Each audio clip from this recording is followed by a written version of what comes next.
Paz do Senhor, queridos e amados irmãos, estamos aqui novamente para gravar mais um conteúdo relacionado à nossa querida e amada Escola Bíblica Dominical. Estamos aqui para trazer esse subsídio para os irmãos. A gente vai trazer aqui um conteúdo sadio, um conteúdo cheio da bênção de Deus. A gente está devendo aos amados irmãos as conclusões das lições bíblicas desta revista aqui da PEC. Antes de mais nada, eu já peço para que você se inscreva em nosso canal, que você ative os sininhos das notificações para você ser avisado aí pela plataforma do YouTube que o irmão Renato está colocando conteúdo novo no canal. Aqui está, esse trimestre a gente está estudando a revista aqui da PEC, das Assembleias de Deus, que fala sobre segunda carta aos Coríntios, nova criatura. Ou seja, nós temos que ser nova criatura em Cristo. Não, as coisas velhas, o homem velho passou, já não existe mais. Agora é uma nova criatura em Cristo Jesus. O velho homem morreu, nasceu um novo homem, nasceu uma nova mulher, nasceu uma nova criatura que agora vive a mente de Cristo, faz o que Cristo fazia, fala o que Cristo fala o que Cristo falaria, pensa da mesma forma que Cristo, age da mesma forma que Cristo. Então, eu fiquei devendo aos amados irmãos. Eu creio que eu só fiz a apresentação da lição de número da revista em si, e somente a apresentação. Creio que eu não coloquei realmente a primeira lição, a gente não colocou, mas a gente está trabalhando com o currículo também da CPAD do Rio de Janeiro, que fala sobre lição de jovens, vai falar no livro de Provérbios, e a gente também está comentando a lição do trimestre da CPAD do Rio de Janeiro, da lição de adultos, tá bom? E a gente vai colocar conteúdos aqui, vamos se adequar para que a gente possa dar um material, possa dar um subsídio. Aqui somente um subsídio. O irmão Renato aqui não está aqui para reproduzir a revista incompleta para você, é porque o tempo não dá. E a gente vai pegar os pontos importantes ali para debater, para falar, para explicar, explanar. Só que o corre-corre do dia a dia às vezes acaba nos dando um certo... nos colocando um tempo, às vezes, muito corrido, que não deu tempo de nós colocarmos no ar. A gente vai se adequar e colocar e deixar as lições já bem preparadas para ser colocado no ar. A gente vai se adequar o tempo para dar tudo certinho, tudo conforme manda o figurino. Amados, a lição de número 1,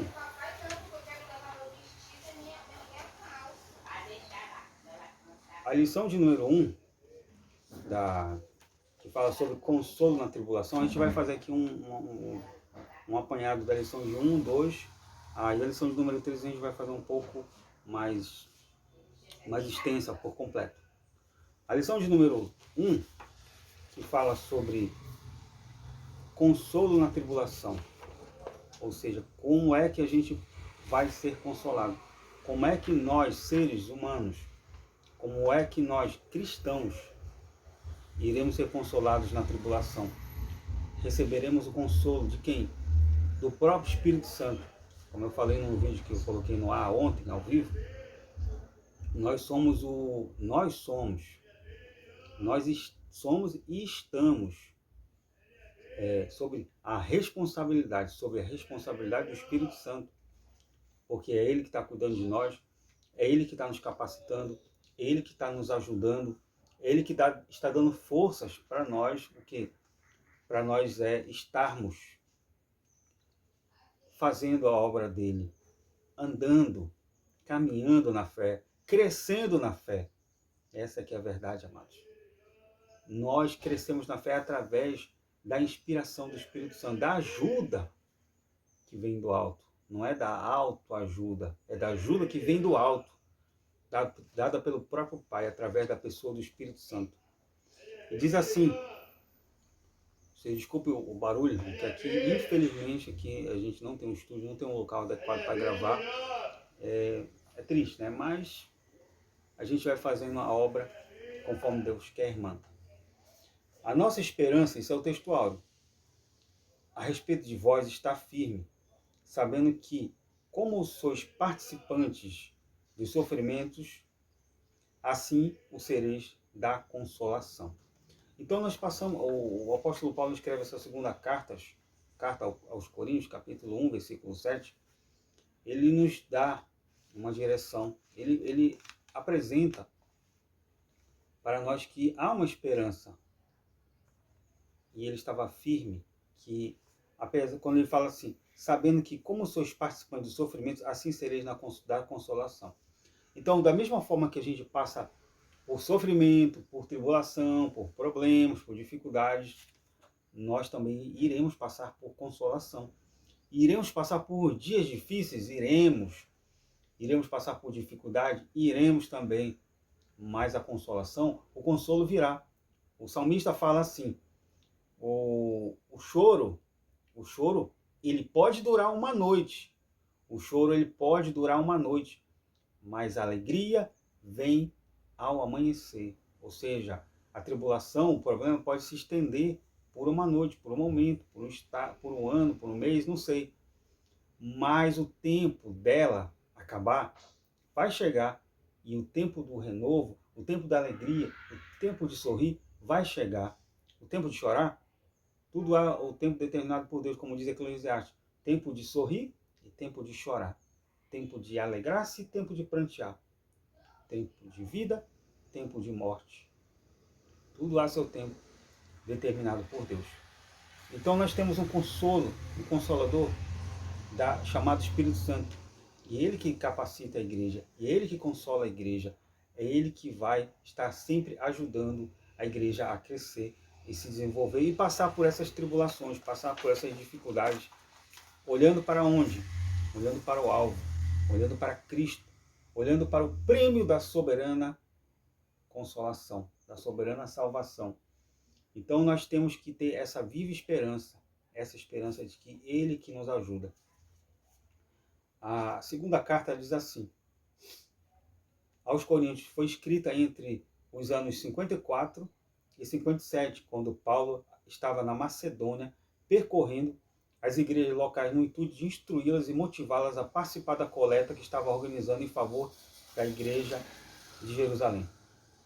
É preciso dizer que esta segunda carta foi, na verdade, a terceira, pois em 1 Coríntios 5:9 o apóstolo Paulo menciona uma carta anterior. Tá? Isso aí é um outro detalhe que a gente não vai discutir aqui. Ação de graças. Gratos até pela tribulação, ou seja, gratos, agradecidos, felizes até na tribulação. O Paulo estava apresentando para os irmãos ali em Corinto que eles deveriam até ser gratos, agradecidos, agradecer a Deus até no momento da tribulação, até no momento da adversidade. Paulo estava instruindo, Paulo estava ensinando ali os irmãos a não murmurarem. Você se lembra que quando Israel estava ali no deserto, caminhando, depois de ter sido tirado milagrosamente por Deus dali do Egito, Israel passou por momentos difíceis em sua caminhada com Deus. Vou colocar aqui, que a minha mulher gosta que fica um arranjo bem bonito para aparecer na filmagem. Vamos lá. Israel passou por momentos difíceis. Israel vivia ali como escravo, pobre, doente, lá no Egito, povo hebreu. Só que depois o que aconteceu com eles? Depois, Deus liberta eles, já não são mais escravos, agora são livres. Deus cura eles, já não estão mais doentes, estão sadios.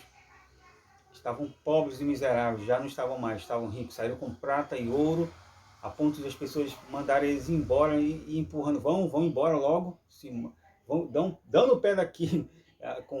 usando português aqui, claro, podem ir embora daqui, que exterminam pior o povo egípcio. Então, amados, então veja bem, eles chegaram em sua caminhada, passaram pelo Mar Vermelho, só que lá na frente começaram a murmurar. Não havia água. O primeiro momento que eles chegaram ali, não tinha água. E começaram a murmurar, e começaram a reclamar, e começaram a maldizer o Deus que tinha tirado eles do Egito, da escravidão, da tortura que eles sofriam psicológica e física. E agora eles estavam murmurando contra Deus, contra o líder que estava à frente dele, que era Moisés e Arão. Então, Deus não se agrada disso. Era para eles estarem agradecendo. Obrigado, Senhor. Não tem água, mas eu sei que nós sabemos que Deus vai providenciar água para nós. Sabemos que Deus vai fazer sair fontes de água aqui no deserto. É isso que acontece às vezes na nossa vida, irmão. A gente está numa determinada situação em que às vezes a gente olha para as circunstâncias de deserto e você não vê saída, você não vê solução. E acaba murmurando, acaba reclamando, acaba maldizendo e não consegue ver que existe provisão no deserto, existe água no deserto. O deserto é uma escola, o deserto é um aprendizado. O deserto nunca é, para o cristão, um momento de se atribular. O deserto nunca é um momento de se desesperar. O deserto, ele vai sempre ser uma escola para o cristão. Para quê? Para se aperfeiçoar. Porque no deserto você não vai estar sozinho. Lembra de Jesus quando foi levado ao deserto pelo Espírito Santo para ser tentado? Ele não se desesperou. Ele tinha a palavra de Deus encaixada em sua mente, no seu âmago, no seu espírito. Ele sabia do que ele iria passar. E ali ele ficou, no deserto, sendo tentado pelo diabo, sendo ali colocado como isca, para ver se ele caía nas astutas ciladas do diabo. Mas ele não caiu, porque para Jesus ali, o deserto foi lugar de aprendizado, não foi lugar de desespero. Ainda que a gente passe pelo deserto, mas temos que sempre confiar em Cristo, confiar em Deus, porque no deserto Ele nos ensina, Ele nos ampara, Ele não nos deixa sozinho no deserto. Ele sempre está conosco. Vamos lá. Ponto 2.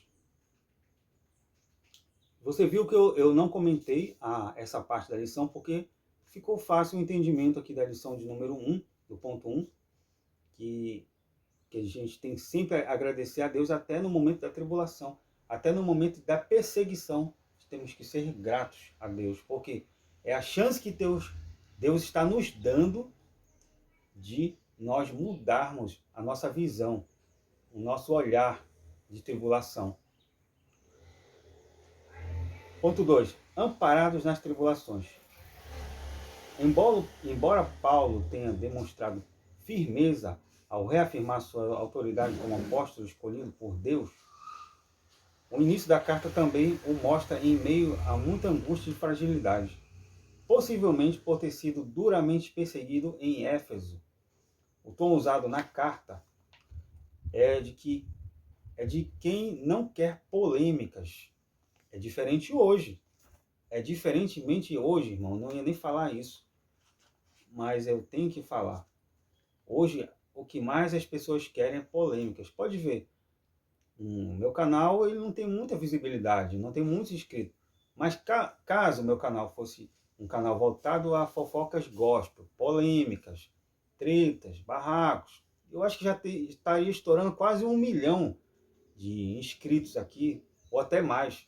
Por quê? Eu não vou generalizar, mas a maioria das pessoas gostam de polêmicas.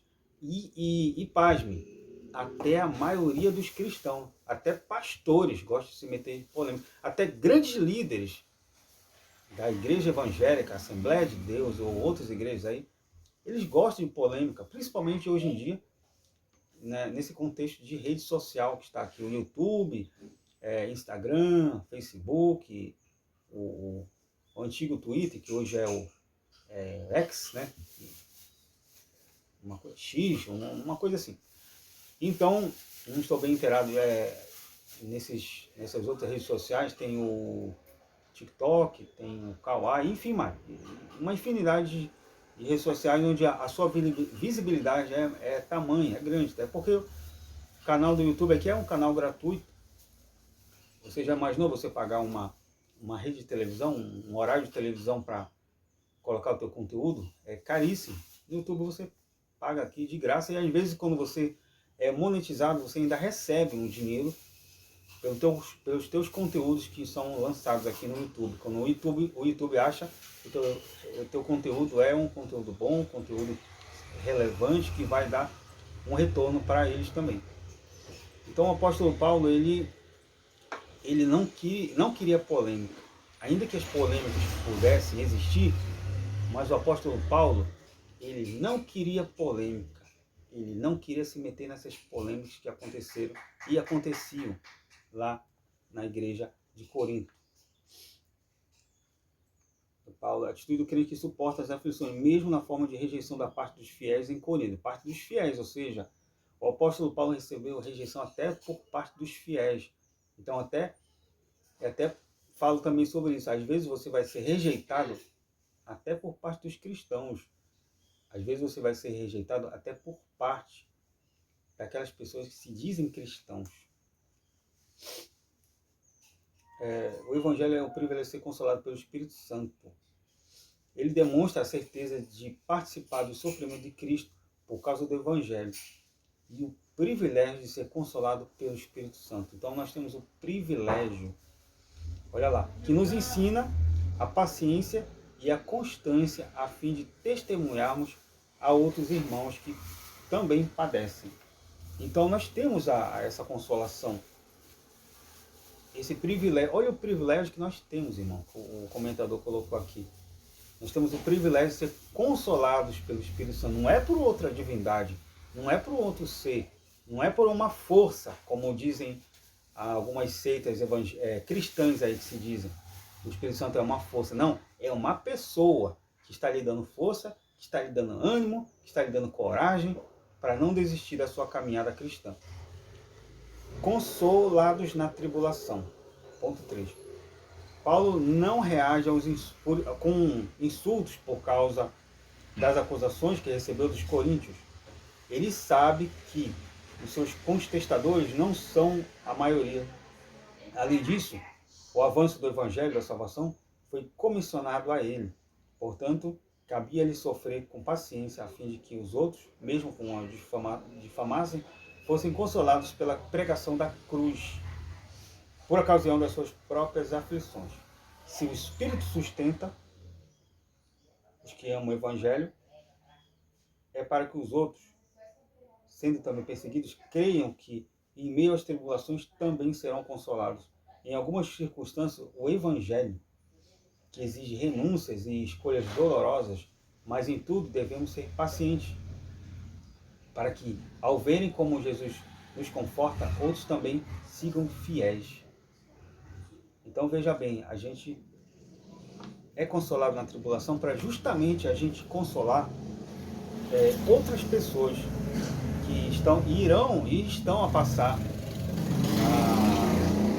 dificuldades, problemas, tribulações. Então muitos passam por isso, muitos passam por essa, como eu falei no começo, por essa escola de deserto, que não é fácil, que a gente não vai dizer que é tarefa fácil passar pelo deserto, passar pela escola do sofrimento. Se você se lembrar, quando o apóstolo Paulo recebe ali a Jesus na estrada que ele ia para Damasco, ele ia com o intuito de quê? De prender aqueles que ele encontrasse, aquelas pessoas que ele encontrasse, algumas pessoas que estivessem ali no caminho, que estivessem professando a fé em Cristo. Veja bem, vamos lá, Atos capítulo 9. O Atos capítulo 9 vai me apresentar e vai nos apresentar este Paulo perseguidor. Este Paulo que fazia o povo, a igreja de Deus, sofrer. E Saulo, respirando ainda ameaças e mortes contra os discípulos do Senhor, dirigiu-se ao sumo sacerdote e pediu-lhe cartas para Damasco, para as sinagogas, a fim de que se encontrasse alguns daquela seita, veja bem, ele considerava aqueles que serviam a Cristo uma seita, algo contrário à fé que ele tinha no Deus de Israel. Quer homens, quer mulheres, os conduzisse presos a Jerusalém. Indo no caminho, aconteceu que, chegando perto de Damasco, subitamente o cercou um resplendor de luz do céu. E caindo em terra, ouviu uma voz que lhe dizia: Saulo, Saulo, por que me persegue? E ele rapidamente pergunta: Quem és, Senhor? E Jesus responde para ele: Eu sou Jesus, a quem tu persegue. Dura coisa para ti recalcitrar contra os aguilhões. E lá na frente, quando Jesus aparece para Ananias, que Ananias dá uma negativa, quase que uma negativa, que ele não ia lá se encontrar com Saulo, porque ele tinha medo, ele diz assim: Senhor, muito ouvi acerca deste homem, quantos males tem feito aos teus santos em Jerusalém, e aqui tem poder dos principais sacerdotes para prender a todos que invocam o teu nome. E Jesus fala assim, o Senhor responde para ele: vai, porque este é para mim um vaso escolhido para levar o meu nome diante dos gentios, dos reis e filhos de Israel. E vem a parte final: e eu lhe mostrarei o quanto deve padecer pelo meu nome. Padecer, irmão? Hoje em dia o evangelho... eu vou fazer uma pequena pausa, que eu acho que a diretora está falando alguma coisa para mim. Diga. Diretora, quer alguma coisa aqui? Aqui, não sei o que é isso. Parece as orelhas do Mickey. Toma. Obrigado também. Então, ele disse, será que eu li errado, irmão? Ele falou: ele mostrarei o quanto deve padecer pelo meu nome. Jesus falou isso para Ananias, para dar esse recado para Paulo. Hoje em dia o evangelho está muito fácil. Eu não vou aqui generalizar, mas hoje em dia é pregação coach, é pregação para massagear o nosso ego. Você vai ter carro. Não é pecado ter carro. Você vai ser rico. Não é pecado ser rico. O problema, amados, é que é só isso que se apresenta em alguns ministérios, em algumas igrejas. O evangelho da facilidade, o evangelho do oba-oba, o evangelho que pare de sofrer. Não é isso. Não é esse o currículo que Jesus apresentou para Ananias para falar para Paulo. Fala para ele que ele vai ser próspero, ele vai falar para Paulo que ele vai ser rico, que ele vai ter iates, mansões, empresas. Não, ele vai sofrer pelo meu nome. Ele apresentou, e Paulo aceitou. Não, eu vou sofrer pelo nome de Cristo, eu vou sofrer por Cristo. E quem é que quer sofrer hoje? Quem é que quer padecer sofrimento hoje pela causa de Cristo? Quem de nós quer dar a cara a tapa sofrendo por Cristo? Muito poucos. Poucos querem sofrer por amor de Cristo. Mas na igreja apostólica, na igreja do primeiro século, da qual foi deixada por Cristo, eles tinham prazer em apanhar, eles tinham prazer em sofrer quando estavam sofrendo por causa de Cristo, por causa de pregar o evangelho da verdade. Hoje em dia não. Hoje em dia quase ninguém quer sofrer por amor de Cristo. Vamos lá. Sempre constantes. Apesar das aflições, basta olhar para os versículos que abrem a carta para entendermos que a ênfase do apóstolo não é sobre si, mas sobre o Pai de misericórdias. Se ele não detalha a circunstância que o levou à certeza de sua morte iminente, é porque não cabem as particularidades da tribulação. Apesar da declaração de que para um grande sofrimento há sempre uma grande consolação, Paulo mostra que as perseguições o impediram de visitá-los mais uma vez, como prometera. Fomos sobremaneira oprimidos acima de todas as nossas forças, de modo tal que até a vida desesperamos, pois já tínhamos sentença de morte. A essa altura poderíamos perguntar por que Paulo e seus discípulos foram submetidos a tantas dores. Ele responde: para que não confiássemos em nós, mas em Deus que ressuscita os mortos. Então Paulo passou por muitos problemas, muitas dificuldades, muitas tribulações, mas ele responde: a gente não está confiando na nossa própria carne, a gente não estamos confiando no nosso próprio dinheiro, no nosso próprio eu, nós estamos confiando em quem? Nossa confiança não está em nós, está em Deus que ressuscita os mortos. Ou seja, aleluia, se esse Deus ressuscita os mortos, o que ele pode fazer pelos vivos? O que ele pode fazer mais ainda, irmãos? Se ele ressuscita morto, o que ele não pode fazer pela nossa causa, pela nossa vida, pela esperança que temos nele? Oh, aleluia! É o Deus, esse é o Deus que nós servimos. Esse é o Deus que a gente serve. E temos que servir com toda a vontade. Com todo o gás. É esse Deus que nós temos que servir. Dependentes de Deus. Segundo o conhecido ditado popular, cada um dá o que tem. A experiência de desespero e risco extremo da morte produziu em Paulo um testemunho convicto a ser compartilhado com a igreja. O apóstolo fala com propriedade sobre o que viveu, por isso pode ensinar uma lição valiosa. Quando é impossível para o homem e este se dá por vencido, é nesse instante que Deus mostra o seu poder, o seu amor e sua providência. Então, quando Paulo fala sobre isso, eu me lembro lá você há de se lembrar também, de João capítulo 11, você já vai saber que onde vou chegar. Quando Lázaro morre, e Jesus vai se encontrar com Marta, aí acontece isso. Ouvindo, pois, Marta que Jesus vinha, saiu-lhe ao encontro. Maria, porém, ficou assentada em casa. Disse-lhe, pois, Marta a Jesus: Senhor, se tu estivesse aqui, meu irmão não teria morrido. Mas também agora sei que tudo quanto pedires a Deus, Deus te concederá. Jesus fala: teu irmão há de ressuscitar. E ela faz aquela conversa toda com ele. E lá na frente, quando ele fala assim, ele diz assim, que ele diz para tirar a pedra. Lá na frente ele diz assim, deixa eu procurar. Ah, tá aqui.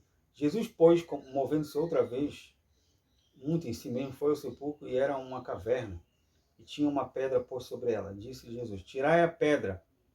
Marta, irmã do defunto, disse: Senhor, já cheira mal, porque já é de 4 dias. Disse-lhe Jesus: não te hei dito que, se creres, verás a glória de Deus? E aí eles tiraram a pedra e o final você já sabe. Lázaro foi ressuscitado. Lázaro foi ressuscitado. E, posteriormente, mais na frente, ele morreu de outras coisas, mas não naquele momento. Naquele momento ele morreu, mas foi ressuscitado. Ou seja, o Deus dos vivos é o mesmo Deus dos mortos. Você lembrar da transfiguração, quando aparece Elias e Moisés, olha, o mesmo Elias representava o quê? Os profetas. Moisés representava o quê? A aliança, a lei. Moisés morreu, Elias não. O mesmo Deus que chamou Moisés, que havia morrido, chamou Elias, que não experimentou a morte, e foi ao encontro de Jesus lá no Monte da Transfiguração, ou seja, o Deus dos vivos e Deus dos mortos. Então é isso, amados. Então, todos nós somos dependentes de Deus. A gente depende exclusivamente dele, que pode tudo. Sustentados pela graça. A partir desse ponto da carta, Paulo menciona algumas das acusações levantadas contra ele por meio da própria igreja. A primeira é de que ele teria sido inconstante e imprevisível, pois desistiu de visitar a cidade depois de ir à Macedônia como havia prometido. Paulo afirma que ele e seus discípulos viviam em santidade, não movidos por convicções ou critérios opostos ao Evangelho. No verso 13, ele traz à memória dos Coríntios sua carta anterior, com a intenção de mostrar que sua pregação e a sua conduta não mudaram nem foram contaminados por sabedoria carnal. Ou seja, o apóstolo Paulo ele dizia, olha, a nossa experiência de sabedoria, a nossa pregação, ela não consiste em sabedoria humana, não. Ainda que Paulo foi criado aos pés de Gamaliel, ainda que Paulo foi criado ali, em contexto de teologia muito vasto, Paulo tinha um grande conhecimento, porém ele não usou esse conhecimento humano que ele recebeu. Eu não estou aqui contrário a você estudar, ler livros, não estou aqui falando sobre isso. Mas Paulo ele usava a sabedoria vinda do alto, a inspiração vinda do Espírito Santo de Deus, que é que muitos não têm feito hoje no meio cristão, no meio evangélico. Muitos têm buscado livros, faculdades, enfim, baseado suas pregações, copiando pregações de outros e tudo mais. E não senta para orar, não senta para aprender a palavra de Deus, não ajoelha para orar, não mortifica a carne para o jejum. Resultado, não tem como o Espírito Santo produzir algo, não tem material para o Espírito Santo usar aquela pessoa, porque ela está cheia da sabedoria humana, ela está cheia do seu próprio ego, do seu próprio eu. Aí fica difícil para o Espírito Santo produzir algo. Porque para ele não é nada impossível, ele é Deus também. Mas quando o homem não dá espaço, não dá liberdade, aí não tem como ele operar. Mansos como Jesus, aí vem a mansidão que nós devemos ter. De modo detalhado e prudente, Paulo explica os motivos que o impediu de retornar a Corinto quando planejava. Ele expõe a verdade, derruba as mentiras a respeito e explica que não tem interesse em conflitos, mas em assegurar a perseverança dos que creem. Conciliador. É nesta confiança quis primeiro ir ter convosco para que recebesseis um segundo benefício. Está lá em 2 Coríntios 1,15. Numa atitude responsável e madura, Paulo explica como havia planejado sua visita a Corinto a fim de derrubar qualquer acusação leviana. Sua intenção era ir pela primeira vez à cidade, o que seria para aquela igreja um segundo benefício. Contudo, aprove a Deus outros planos. A ideia era ir a Éfeso e a Corinto, depois para a Macedônia, e na sequência retornar a Corinto. Ele estava mostrando à igreja que acusá-lo de mentiroso ou irresponsável era injusto e imprudente.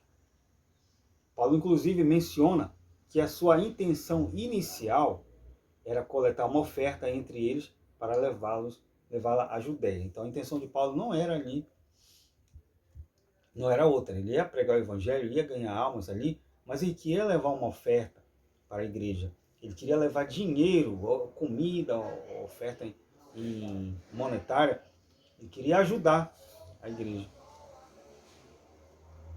Depois de expor seus planos iniciais, Paulo pergunta, deliberando isto, usei porventura de leviandade, ou seja, de mentira? A pergunta serve para fazê-lo entender que os planos do apóstolo tinham coerência e boas intenções.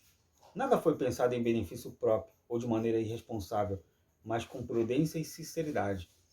Então, Paulo, quando ele resolve abraçar o evangelho, Paulo, quando resolve abraçar a causa de Cristo, abraçar mesmo, de verdade, ele chega a dizer em uma de suas cartas, que eu não vou recordar agora, mas você pode recordar, ele diz, vivo não mais eu, mas Cristo vive em mim.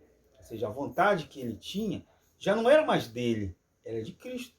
Então era ele sendo comandado pela ação de Cristo, pela ação do Espírito Santo. Já não era o eu de Paulo, já não era mais o eu de Paulo, era o eu do eu sou de Deus.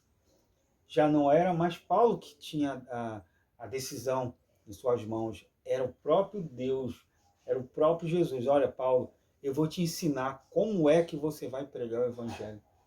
Eu vou te ensinar como é agora. Você lembra que o apóstolo Paulo passou 3 anos na Macedônia, na Arábia, aprendendo com o próprio Cristo?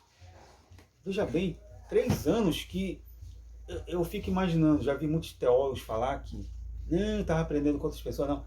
Mas a palavra de Deus diz que ele foi para a Arábia e aprendeu com Cristo ali, esses 3 anos.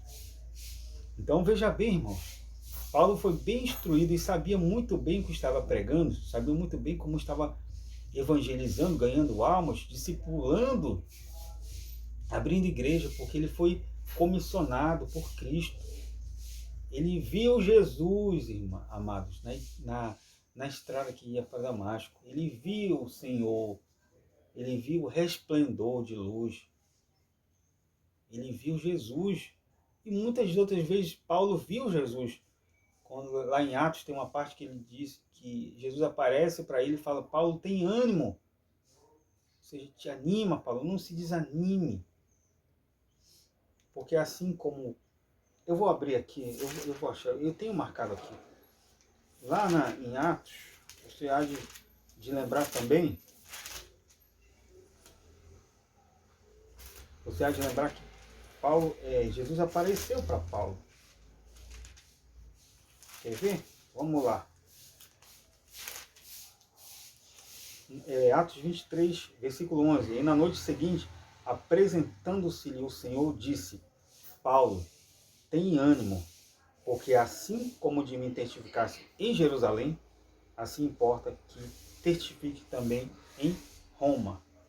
Então, está explicado porque o evangelho ou que Paulo pregava, porque as boas novas de salvação que Paulo pregava surtia efeito. Tinha perseguição? Tinha, mas ele confiava em Cristo, ele confiava na ação do Espírito Santo para a vida dele ali, para que viesse a ter um bom consolo. O sim e o amém. Ao explicar com paciência quais eram seus planos e demonstrar como as acusações contra ele foram imprudentes, Paulo reafirma sua sinceridade num tom mais enérgico. A nossa palavra, a voz, não é sim e não. Até aqui o apóstolo demonstrou tudo o que sofreu e o quanto fez planos de abençoar aquela igreja sem medir esforços, nem se beneficiar de outra coisa senão da alegria de pregar o evangelho. Paulo faz questão de lembrar que Jesus foi crucificado. Centro de sua pregação, ou seja, qual era o centro da pregação de Paulo? Era o Jesus crucificado, mas era o Jesus que também ressuscitou. Era o Jesus que também foi ressuscitado ao 3º dia. E hoje vive para salvar. E hoje vive para abençoar. E hoje vive para mudar a história, mudar a vida da pessoa.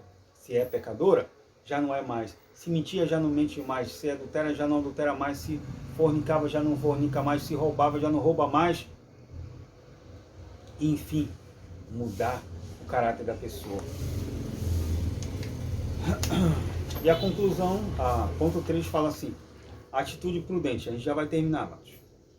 Ora, como o Deus por testemunha, toma Deus por testemunha sobre a minha alma, de que é própria vos poupar, que não fui mais a Corinto. Os coríntios poderiam se perguntar: se ele não veio nos visitar, por que estava preso? Por que não veio após as aflições que passou em Éfeso? Antecipando-se a pergunta, Paulo explica que julgou melhor não ir até eles sem antes esclarecer em carta toda a verdade sobre o que realmente o impediu de fazer a visita que planejava, sabendo que parte da igreja estava confusa por causa das muitas calúnias a seu respeito. O apóstolo julgou que não seria bem recebido. Então Paulo explica ali em sua carta, você pode abrir, e ele vai declarar tudo o que aconteceu, e ele vai dizer um pouco ali para a igreja que de fato lhe ocasionou. Então essa é a primeira parte da apresentação da carta de Paulo Primeira lição, consolo na tribulação. Que Paulo vai mostrar para a igreja como é que se vive, como é que se prega o evangelho, como é que a gente se porta diante da tribulação, diante do sofrimento, diante da dificuldade. Ele trata com a igreja como é que Cristo quer que a igreja viva. Sofrendo? Não. Mas vai passar por sofrimento? Vai. Mas como é que se porta? Como é que se comporta diante da tribulação, diante do problema, diante do deserto, diante da dificuldade? Então aqui nós terminamos aqui o nosso comentário. Vamos comentar também a lição de número 2, depois a 3. Depois, como eu falei, a gente vai também fazer os vídeos da lição da CPAD Rio de Janeiro dos jovens e adultos. E eu espero que os irmãos tenham paciência de assistir o vídeo até o fim, dar like, comentar, compartilhar, se inscrever, para que esse canal venha crescer mais e mais para a glória de Deus, tá bom? Fiquem todos na paz do nosso Senhor e Salvador Jesus Cristo. Espero que tenha sido bênção para a tua vida essa lição. Desde já, fica aqui meu abraço para você que está prestigiando aí o nosso canal. O meu muito obrigado de verdade, de coração, que vocês já estão com 151 inscritos no canal.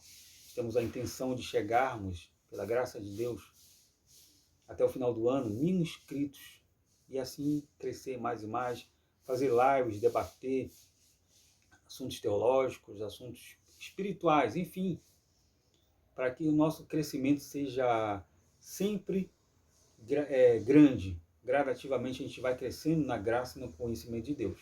Então, um forte abraço, fiquem todos na paz do nosso Senhor e Salvador Jesus Cristo. Amém e amém. Deus abençoe.